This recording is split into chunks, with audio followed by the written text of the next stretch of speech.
Адамды эмне өзгөчө кылат? Жөндөмдөрүбү? Талантыбы? Же жөн гана жылмаюусубу? Ник Вуйчич менен таанышканда мен өзгөчө адамга жолукканымды түшүндүм.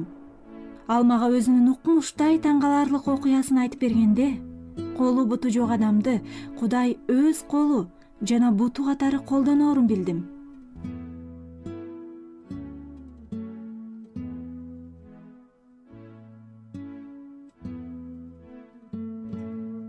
Атам мен төрөлүп жатканда апамдын жанында болгонун айтып берген. Мен ийнимди көргөндө өзүн жоготуп коюптур. Апам менин оң колумдун жок экенин көрүп калбаса экен деп тилеген. Атам чыдабай кетип төрөт бөлмөсүнөн чыгып кетет. Дарыгер сыртка чыкканда уулумдун оң колу жок турбайбы дейт.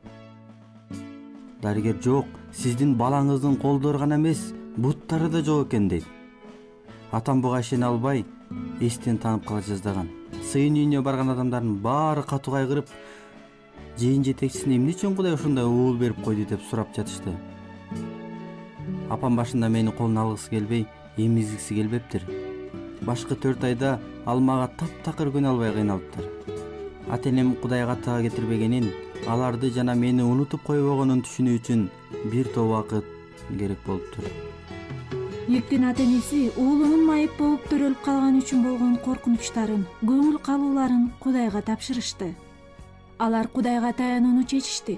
Ник үчүн Кудайдын өзгөчө планы, максаты, келечеги жана үмүт бар экенине ишеништи. Мен Кудайга күнөөкөр экенимди билем. Сен менин жүрөгүмө кирмейинче жан дүйнөмдө тынчтык болбой тургандыгын да билем. Бирок сен менин эмне үчүн деген суроомо жооп бермейинче мен сени жүрөгүмө чакырбайм. Эмне үчүн сен менин колдорумду жана буттарымды алып койдуң? Башкаларга берген нерселерди эмне үчүн мага берген жоксуң дедим. Кудай, сен мага ушул суроомо жооп бермейинче мен сага кызмат кылбайм дедим. Андан кийин мен өз өмүрүмдү кыймай болдум. Эгер мени тарткан азаптарымды Кудай токтото албаса, анда мен өзүм токтотом дедим. 8 жашымда мен ваннага чөгүп өлмөй болдум. Ата-энеме ваннага жата турайынчы дедим. Мени сууга калтырып коюшун сурандым. Суунун астына бир нече жолу чумкугандан кийин бул нерсе колумдан келбестигин түшүндүм. Ата-энем мени сүйөрү тууралуу ой мени токтотту. Мен да аларды аябай сүйөм. Эгер мен чындап эле жанымды кыйып салсам, эмне болот деп элестеттим. Мени көмүп жаткандарын, ата-энемдин жүзүн көз алдыма элестетип, алар мен үчүн мындан да көп нерсе кыла албай калган үчүн өздөрүнүн күнөөлөп, мөгдүрөп турганы көз алдыма тартылды.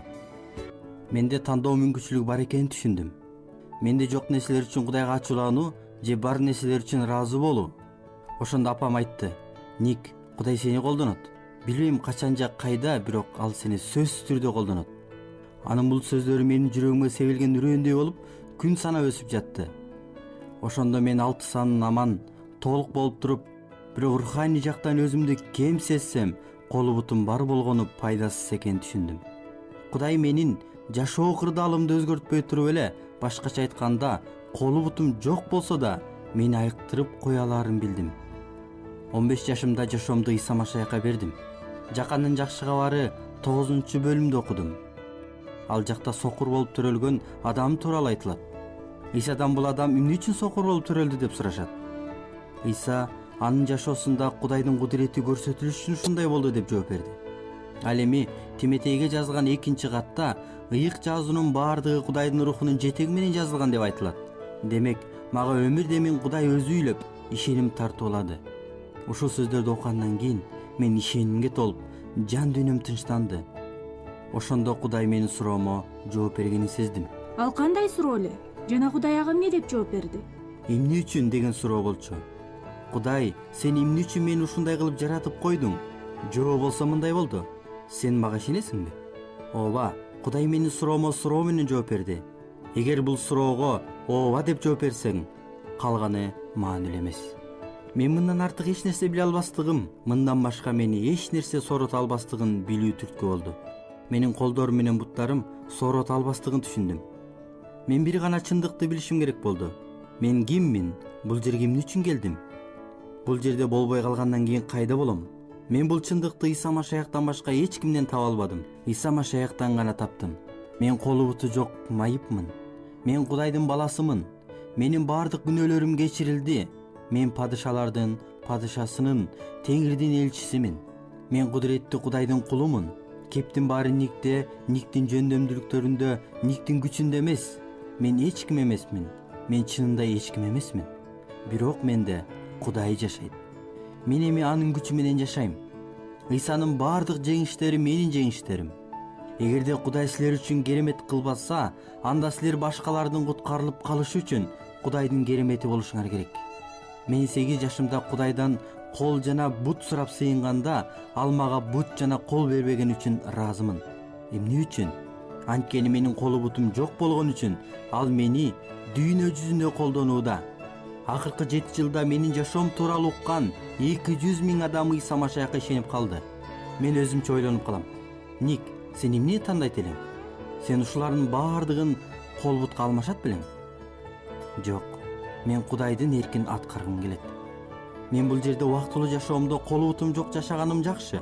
Ушул абалым менен адамдарды Исага алып келе алам. Андан кийин төөлкө Кудай менен асманда чогуу болом.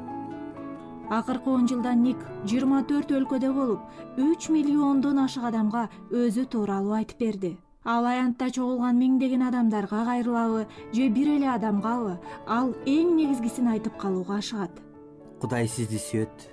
Ал сиздин кайгы ооруңуз тууралуу унутуп калган жок. Ал сиздин үй бүлөнү унутуп койгон жок. Балким азыр мен тууралуу угуп, көрүп жатып менин азаптарымды өзүңүздүкүнө салыштырып жаткандырсыз. Бирок үмүт башка бирөөнүн кайгысы сиздикине караганда оор экендигин угуудан жаралбайт. Үмүт Кудайдан келет. Теңир Иса Машаяктан келет. Үмүт качан сиз өз азап кайгыларыңызды Кудайдын чексиз сүйүүсүнө, ырайымына салыштырганда жаралат. Ишая китебинин 40-бөлүмүнүн 30-аятында мындай делет: Теңирден үмүттөнгөндөр кайрадан күчкө толушат. Бүркүттөй болуп канаттарын көтөрүшөт. Менин жашоо кырдаалымдын өзгөрүшүнүн кереги жок. Мага колу бутумдун кереги жок. Мага ыйык рухтун канаттары керек. Мен учуп жүрөм, анткени Иса менин колдоп турарын билем. Кудайдан жүзүңөрдү бурбагыла, анткени Кудай силерден жүзүн эч качан бурбайт.